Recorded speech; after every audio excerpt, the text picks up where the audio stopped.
जय हिंद साथियों। मैं आर के स्वामी आप सभी का स्वामी क्लासेस फाजिलिका में स्वागत करता हूं। साथियों, आज की जो क्लास है मिश्रित प्रश्नमाला सीरीज़ की 13वीं क्लास रहेगी और आज की इस क्लास में हम हिंदी साहित्य और व्याकरण से संबंधित बहुत ही महत्वपूर्ण प्रश्नों का अध्ययन करेंगे जो कि अक्सर परीक्षा में पूछे ही जाते हैं। साथियों, आज की इस क्लास में आपको बहुत कुछ नया सीखने को मिलेगा, इसलिए वीडियो के अंत तक जुड़े रहें। वीडियो को लाइक और शेयर अवश्य करें। अगर आप हमारे YouTube चैनल पर नए हो तो चैनल को सब्सक्राइब करें, बेल आइकन को अवश्य दबाएं ताकि आप तक नई क्लास का नोटिफिकेशन पहुंच सके।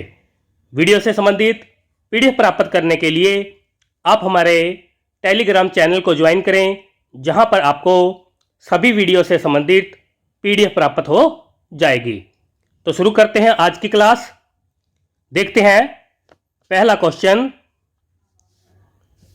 क्वेश्चन नंबर 1, भाव विलास रचना किसकी है?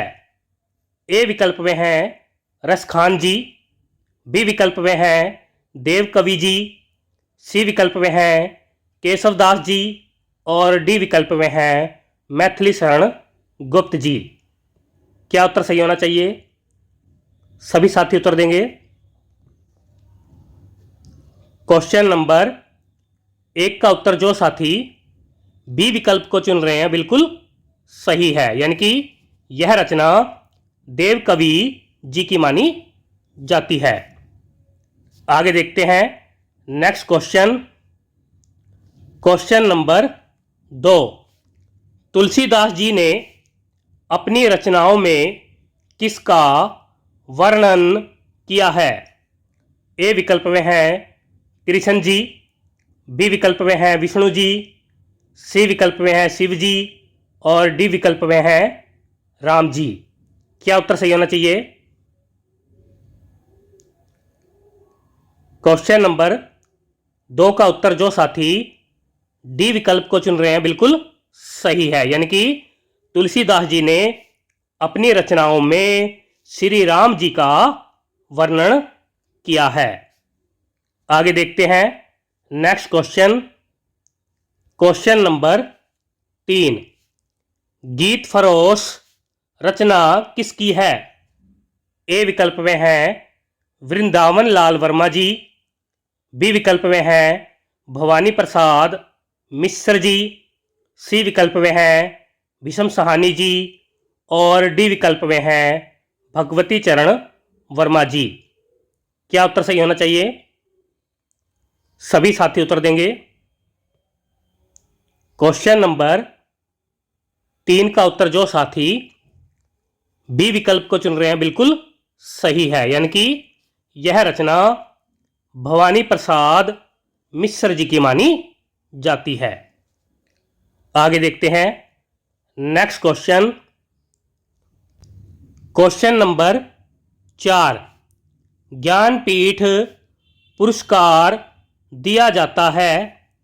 ए विकल्प में है भारतीय लेखकों की आर्थिक सहायता हेतु, बी विकल्प में है भारतीय संविधान की 8वीं अनुसूची में दर्ज 22 भाषाओं में से किसी भी भाषा में साहित्य लेखन हेतु, सी विकल्प में है हिंदी भाषा के प्रचार प्रसार हेतु और डी विकल्प में है उपर्युक्त सभी। क्या उत्तर सही होना चाहिए? क्वेश्चन नंबर 4 का उत्तर जो साथी बी विकल्प को चुन रहे हैं बिल्कुल सही है, यानी कि ज्ञानपीठ पुरस्कार भारतीय संविधान की 8वीं अनुसूची में दर्ज 22 भाषाओं में से किसी भी भाषा में साहित्य लेखन हेतु दिया जाता है। आगे देखते हैं next question. Question number 5, Ramdhari Singh Dinkar ji को किस रचना पर ज्ञानपीठ पुरस्कार मिला है? ए विकल्प में है उर्वशी। बी विकल्प में है संस्कृति के 4 अध्याय। सी विकल्प में है रश्मि रथी। और डी विकल्प में है इनमें से कोई नहीं। क्या उत्तर सही होना चाहिए? सभी साथी उत्तर देंगे। क्वेश्चन नंबर 5 का उत्तर जो साथी ए विकल्प को चुन रहे हैं बिल्कुल सही है, यानी कि रामधारी सिंह दिनकर जी को उर्वशी रचना के लिए ज्ञानपीठ पुरस्कार मिला था। आगे देखते हैं नेक्स्ट क्वेश्चन। क्वेश्चन नंबर 6, मधुशाला रचना किसकी है? ए विकल्प में है विद्यापति जी। बी विकल्प में है यशपाल जी। सी विकल्प में है हरिवंश राय बच्चन जी। और डी विकल्प में है विष्णु प्रभाकर जी। क्या उत्तर सही होना चाहिए? क्वेश्चन नंबर 6 का उत्तर जो साथी सी विकल्प को चुन रहे हैं बिल्कुल सही है, यानी कि यह रचना हरिवंश राय बच्चन जी की मानी जाती है। आगे देखते हैं नेक्स्ट क्वेश्चन। क्वेश्चन नंबर 7, एक कंठ विस्पाई रचना किसकी है? ए विकल्प में है निराला जी। बी विकल्प में है धर्मवीर भारती जी। सी विकल्प में है अज्ञे जी। और डी विकल्प में है दुष्यंत कुमार जी। क्या उत्तर सही होना चाहिए? एक कंठ विस्पाई रचना किसकी है? क्वेश्चन नंबर 7 का उत्तर जो साथी डी विकल्प को चुन रहे हैं बिल्कुल सही है, यानी कि यह रचना दुष्यंत कुमार जी की मानी जाती है। आगे देखते हैं नेक्स्ट क्वेश्चन। क्वेश्चन नंबर 8, कुकुरमुता रचना किसकी है? ए विकल्प में है निराला जी। बी विकल्प में है तुलसीदास जी। सी विकल्प में है मैथिली शरण गुप्त जी। और डी विकल्प में है हरिओत जी। सभी साथी उत्तर देंगे। सभी साथी एक बार वीडियो को लाइक और शेयर कर दें। क्वेश्चन नंबर 8 का उत्तर जो साथी ए विकल्प को चुन रहे हैं बिल्कुल सही है, यानी कि यह रचना निराला जी की मानी जाती है। आगे देखते हैं next question. Question number 9, Ram की शक्ति पूजा रचना किसकी है? ए विकल्प में है सुमित्रा नंदन पंत जी। बी विकल्प में है निराला जी। सी विकल्प में है जयशंकर प्रसाद जी। और डी विकल्प में है नागार्जुन जी। क्या उत्तर सही होना चाहिए? क्वेश्चन नंबर 9 का उत्तर जो साथी बी विकल्प को चुन रहे हैं बिल्कुल सही है, यानी कि यह रचना निराला जी की मानी जाती है। आगे देखते हैं नेक्स्ट क्वेश्चन। क्वेश्चन नंबर 10, अंधा युग रचना किसकी है? ए विकल्प में है नरेश मेहता जी। बी विकल्प में है कुंवर नारायण जी। सी विकल्प में है मैथिली शरण गुप्त जी। और डी विकल्प में है धर्मवीर भारती जी। क्या उत्तर सही होना चाहिए? क्वेश्चन नंबर 10 का उत्तर जो साथी डी विकल्प को चुन रहे हैं बिल्कुल सही है, यानी कि यह रचना धर्मवीर भारती जी की मानी जाती है। आगे देखते हैं नेक्स्ट क्वेश्चन। क्वेश्चन नंबर 11 है, नील देवी नाटक किसका है? ए विकल्प में है उपेंद्र नाथ अस्क जी। बी विकल्प में है सुमित्रा नंदन पंत जी। सी विकल्प में है भारतेंदु हरीश चंद्र जी। और डी विकल्प में हैं श्रीधर पाठक जी। क्या उत्तर सही होना चाहिए?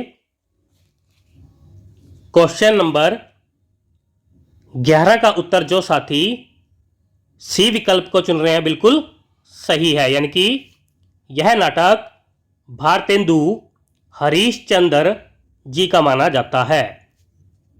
आगे देखते हैं नेक्स्ट क्वेश्चन। क्वेश्चन नंबर 12 है, तार सप्तक के संपादक कौन थे? ए विकल्प में है विष्णु प्रभाकर जी, बी विकल्प में है सुमित्रानंदन पंत जी, सी विकल्प में है अज्ञे जी और डी विकल्प में है सुदामा पांडे धूमिल जी। क्या उत्तर सही होना चाहिए?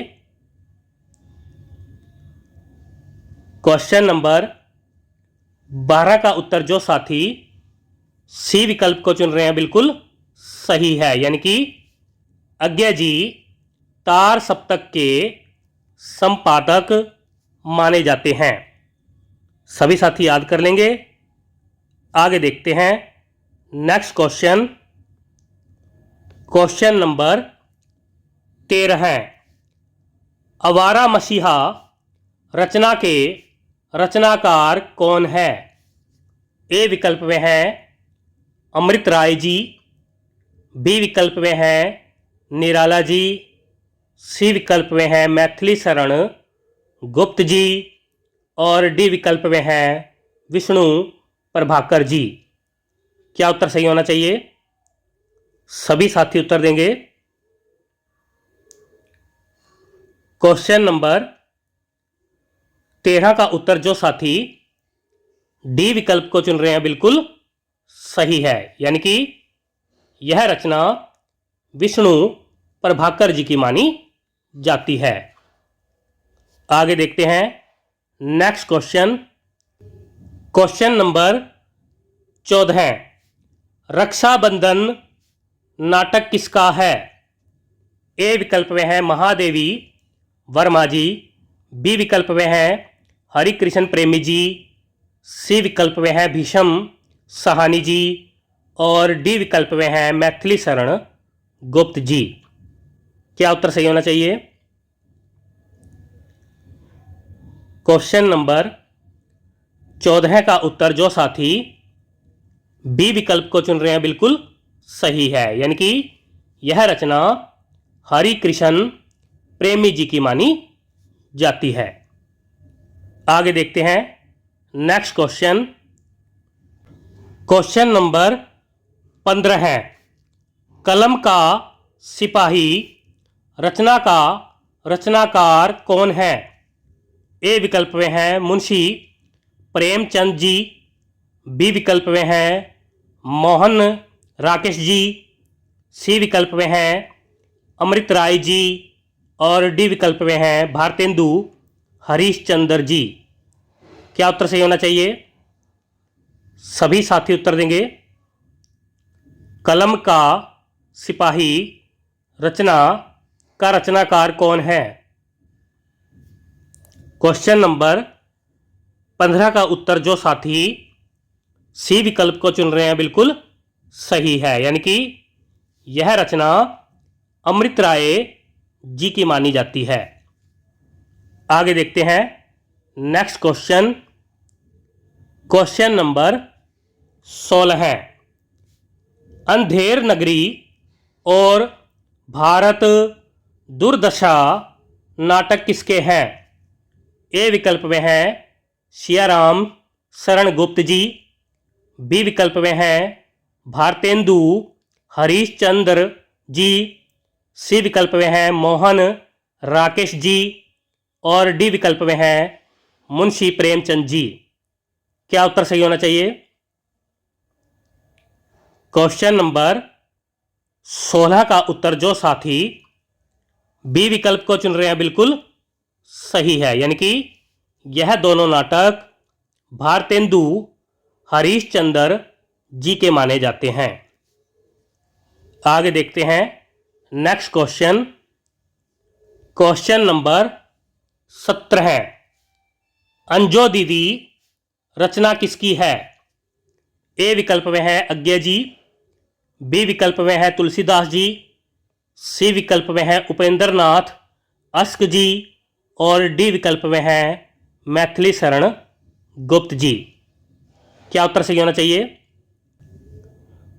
क्वेश्चन नंबर 17 का उत्तर जो साथी सी विकल्प को चुन रहे हैं वो बिल्कुल सही है, यानी कि यह रचना उपेंद्र नाथ अस्क जी की मानी जाती है। आगे देखते हैं नेक्स्ट क्वेश्चन। क्वेश्चन नंबर 18 है, लहरों के राजहंस रचना किसकी है? ए विकल्प में है मुंशी प्रेमचंद जी, बी विकल्प में है अज्ञा जी, सी विकल्प में है मैथिली शरण गुप्त जी, डी विकल्प में है मोहन राकेश जी। क्या उत्तर सही होना चाहिए? क्वेश्चन नंबर 18 का उत्तर जो साथी डी विकल्प को चुन रहे हैं बिल्कुल सही है, यानी कि यह रचना मोहन राकेश जी की मानी जाती है। आगे देखते हैं नेक्स्ट क्वेश्चन। क्वेश्चन नंबर 19, दूसरी परंपरा की खोज रचना किसकी है? ए विकल्प में है लक्ष्मी नारायण मिश्र जी, बी विकल्प में है नामवर सिंह जी, सी विकल्प में है शिव प्रसाद सिंह जी और डी विकल्प में है उपेंद्र नाथ अस्क जी। क्या उत्तर सही होना चाहिए? क्वेश्चन नंबर 19 का उत्तर जो साथी बी विकल्प को चुन रहे हैं बिल्कुल सही है, यानी कि यह रचना नामवर सिंह जी की मानी जाती है। आगे देखते हैं नेक्स्ट क्वेश्चन। क्वेश्चन नंबर 20, क्या भूलूं क्या याद करूं आत्मकथा किसकी है? ए विकल्प में है भारतेंदु हरीशचंद्र जी, बी विकल्प में है बाल मुकुंद गुप्त जी, सी विकल्प में है हरिवंश राय बच्चन जी और डी विकल्प में है जनेंद्र कुमार जी। क्या उत्तर सही होना चाहिए? क्वेश्चन नंबर 20 का उत्तर जो साथी सी विकल्प को चुन रहे हैं बिल्कुल सही है, यानी कि यह आत्मकथा हरिवंश राय बच्चन जी की मानी जाती है। आगे देखते हैं नेक्स्ट क्वेश्चन। क्वेश्चन नंबर 21, जयपुरी बोली का स्थानीय नाम क्या है? ए विकल्प में है बागड़ी, बी विकल्प में है काशिका, सी विकल्प में है सरगुज्जा और डी विकल्प में है ढूंढाड़ी। क्या उत्तर सही होना चाहिए? सभी साथी उत्तर देंगे। क्वेश्चन नंबर 21 का उत्तर जो साथी डी विकल्प को चुन रहे हैं बिल्कुल सही है, यानी कि जयपुरी बोली का स्थानीय नाम ढूंढाड़ी है। आगे देखते हैं नेक्स्ट क्वेश्चन। क्वेश्चन नंबर 22, निम्नलिखित में से वर्तनी की दृष्टिकोण से कौन सा शब्द अशुद्ध है? ए विकल्प में है अतिशयोक्ति, बी विकल्प में है ज्योत्सना, सी विकल्प में है ईर्ष्या, डी विकल्प में है भास्कर। क्या उत्तर सही होना चाहिए? सभी साथी उत्तर देंगे। क्वेश्चन नंबर 22 का उत्तर जो साथी बी विकल्प को चुन रहे हैं बिल्कुल सही है, यानी कि ज्योत्सना शब्द अशुद्ध है। ज्योत्सना नहीं, जयो तो सना होता है। सभी साथी याद कर लेंगे। आगे देखते हैं नेक्स्ट क्वेश्चन। Question number 23। स्वर संधि में किसका मेल होता है? 4 विकल्प दिए गए हैं, सही विकल्प का चयन करेंगे। ए विकल्प में है शब्दों का, बी विकल्प में है स्वरों का, सी विकल्प में है व्यंजनों का और डी विकल्प में है इनमें से किसी का नहीं। क्या उत्तर सही होना चाहिए? क्वेश्चन नंबर 23 का उत्तर जो साथी बी विकल्प को चुन रहे हैं बिल्कुल सही है, यानी कि स्वर संधि में स्वरों का मेल होता है। आगे देखते हैं नेक्स्ट क्वेश्चन। Question number 24। निम्नलिखित में से किस समास में विशेषण और विशेष्य होता है?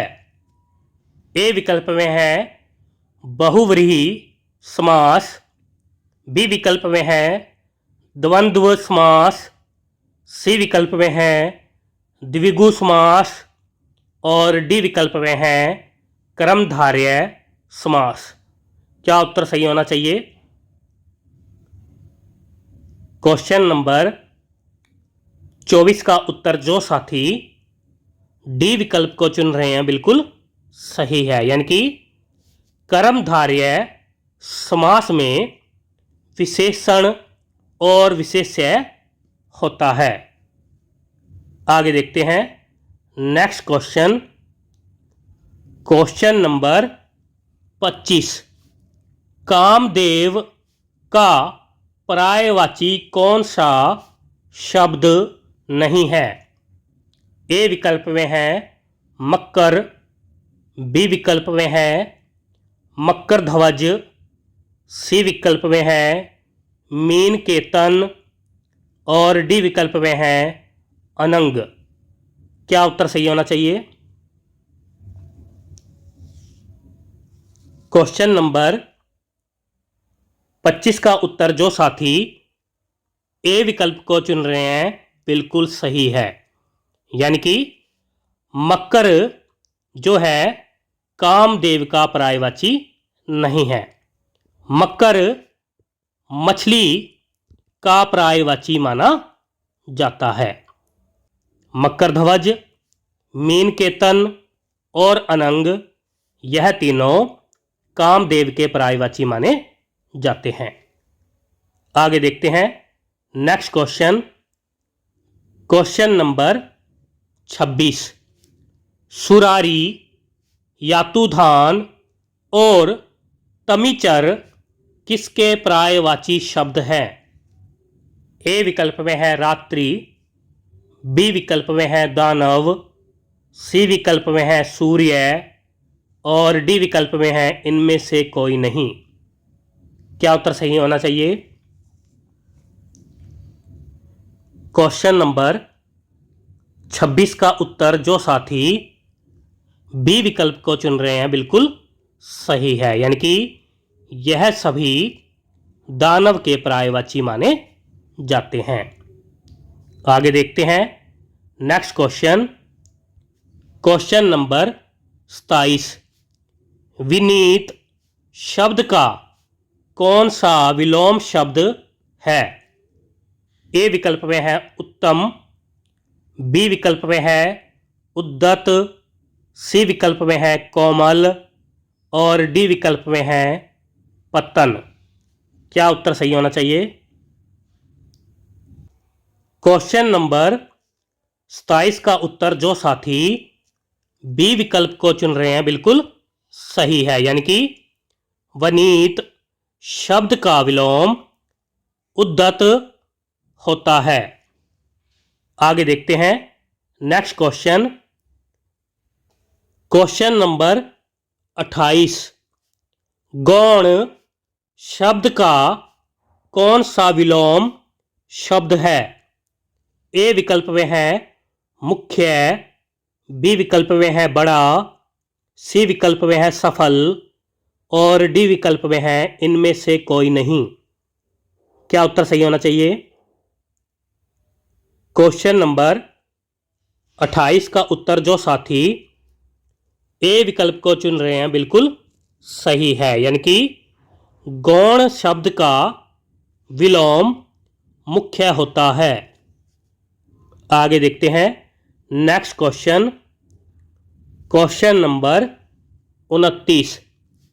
जिसकी भुजाएं घुटनों तक लंबी हो, वाक्य के लिए उचित एक शब्द क्या होगा?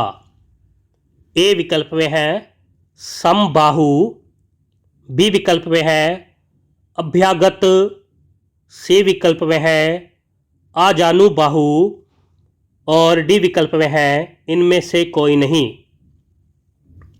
क्या उत्तर सही होना चाहिए? क्वेश्चन नंबर 29 का उत्तर जो साथी सी विकल्प को चुन रहे हैं बिल्कुल सही है, यानी कि जिसकी भुजाएं घुटनों तक लंबी हो उसे आजानु बाहु कहा जाता है।